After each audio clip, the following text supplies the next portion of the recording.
I worked the night shift at Chuck E. Cheese. Not recently, this was about 6 months ago. And not one of the new ones either. This was a forgotten location, out in New Jersey. It had been closed to the public since 2013. No kids. No pizza. No laughter. Just power, for some reason, and a job listing I never should have answered. The listing said, overnight maintenance position. $500/night.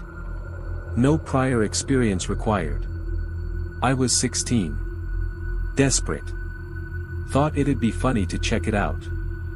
I sent in my info through a sketchy form, and that same night I got a response. No interview. Just a time, address, and keypad code. The store looked like it hadn't been touched in a decade. Faded posters on the windows. Book your party today, in sun-bleached red. Inside, smelled like grease and mildew. The animatronic band, Chuck E., Jasper, Mr. Munch, Helen, and Pasquale, was still on stage. They weren't moving, but they looked wrong. Like they hadn't been cleaned. Or touched. Or even looked at in years. But somehow, still standing. My job? Simple. Walk the building once an hour.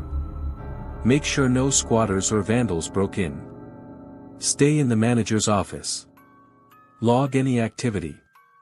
That's it. No one told me who owned the location now. No emergency contact. Just one rule written on the clipboard in red ink: do not interfere with the performance.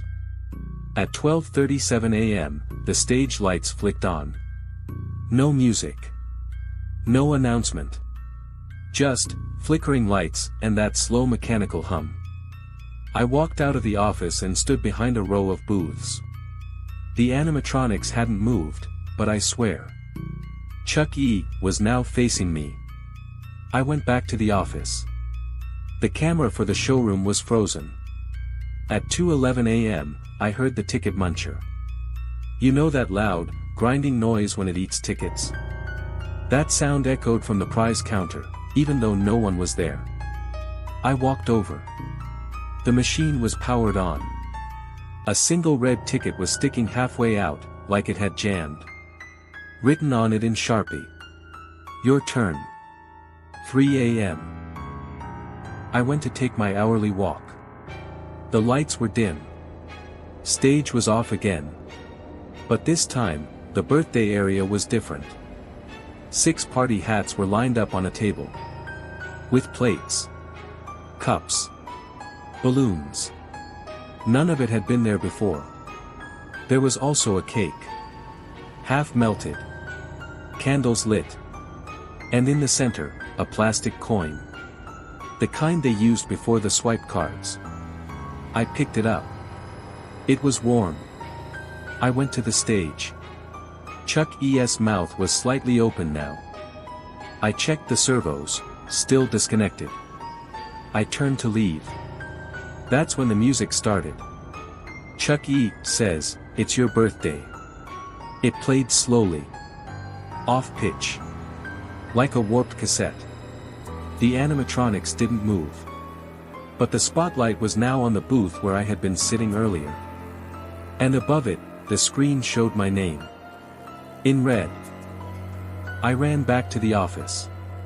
Tried calling the number listed on the emergency card. Disconnected. I went to the door. Locked. I didn't lock it. But now the keypad screen was off. I heard chairs sliding behind me. Soft mechanical whirring. Like footsteps. Heavy ones. At 4:03 a.m., everything went quiet. No power. No hum. Just dark. I turned on my phone light and saw the red ticket again, the one that said, "Your turn." Only now, it had a date written on the back. March 18, 2003. That was my 5th birthday. I had my party at Chuck E. Cheese. That Chuck E. Cheese. 5 a.m. The exit door clicked open on its own. No sound. No message. I walked out. Morning fog.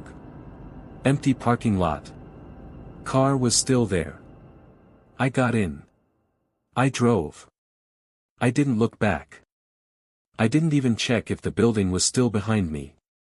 I tried to forget. Block it out. But 2 days ago, I got something in the mail.